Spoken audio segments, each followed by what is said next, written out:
Hello friends, in this quick tutorial I'm gonna be walking through how to stream on Discord mobile.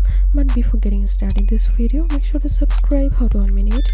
So first of all, open your Discord app and open that server where you want to start a stream, and now connect a voice channel, join voice, and here you can see a little display icon here. So all we have to need, click on display icon and allow.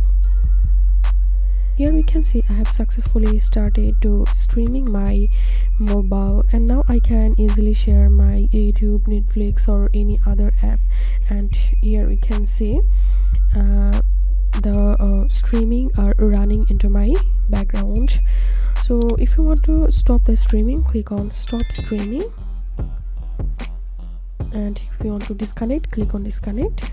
So this was how we can stream on Discord mobile. If you have any questions, feel free to post in description. If you think to see more WordPress videos, please check the links in descriptions. If this video helped you, give a thumbs up and please consider subscribe. How to unmute it. Thank you for watching.